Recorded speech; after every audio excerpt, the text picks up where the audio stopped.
Doing sports talk worldwide with a little basketball news. All right. Now, for you guys that's in the basketball know, this happened about 3 or 4 days ago. Your young guy from Phoenix, Devin Booker, he hit 70 points in the game. I thought it was awesome.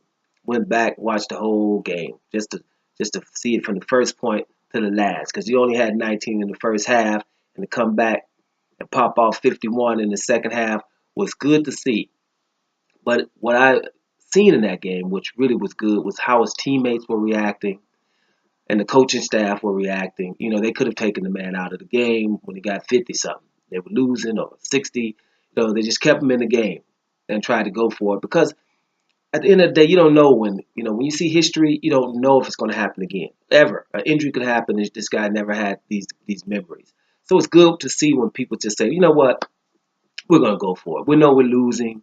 And the commentators were also saying at the time, you don't want to have the people getting happy about a loss. It's not about that. These guys, that team is thrown together anyway, right? Which is not their fault. A lot of people have been sitting out, have been shelved for the rest of the year. So it's not about winning. It's about empowerment, though.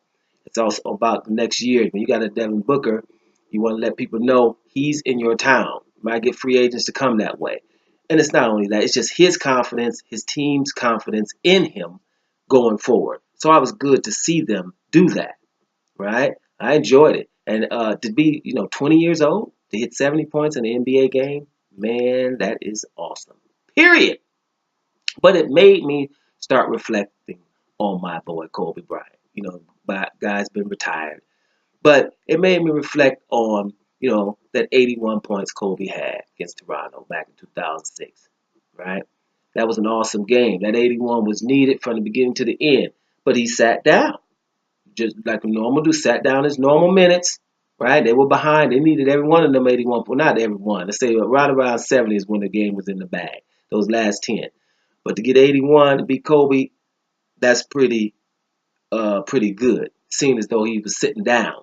It wasn't like they were going for it until the end, right? And the thing that really got me to thinking is because every time, I would talk about this game with people, basketball players and stuff, people, over the time I told you I'm a trainer, so, I'm around basketball a lot. So, you get an opportunity to talk about Kobe's 81, especially right around that year or two after it happened, right? And my thing was always the best part of his 81 didn't even happen on that night, right? I'm always what happened 3 or 4 weeks prior to that night when he had 62 against the Dallas Mavericks in 3 quarters. That was what I'm talking about.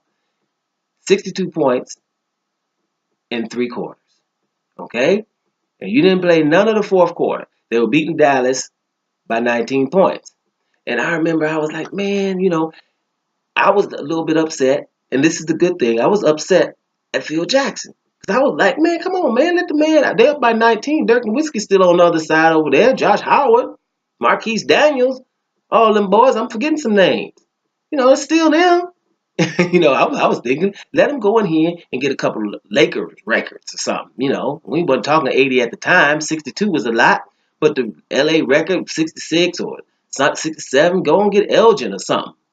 Let them do that. Let them play a little bit because, you don't know when it's going to happen again. So I always had a little attitude towards Phil.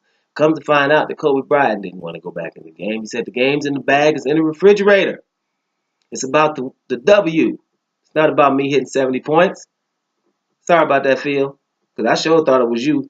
I had my little conspiracy theory going on. Maybe the one on the past Michael Jordan, something like that. You know how it is. You can get like that. I'm gonna excuse myself right here. I had a little attitude about that because I was always thinking Kobe's 81 happened 3 weeks prior to his 81.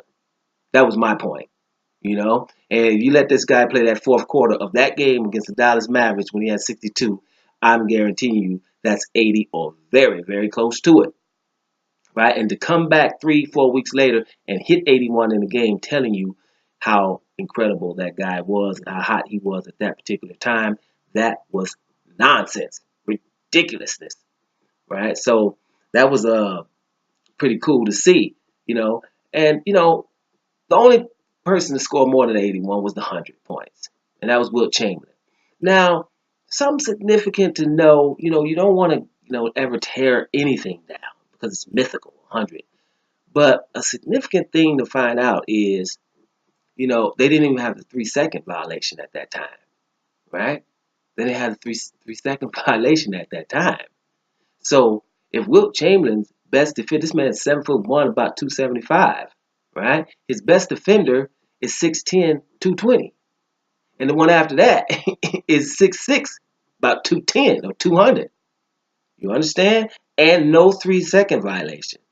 And let's make sure this is clear to everybody. Wilt Chamberlain was a high jumper. So you're talking about a dude 6 6 inches taller, a whole lot heavier. You throw the ball up, I'm getting it, basically. And I'm probably going to dunk it. You know what I mean? So it's not tear it down, but if there's no 3-second violation, okay, what can you really do with a big dude like that? Just saying.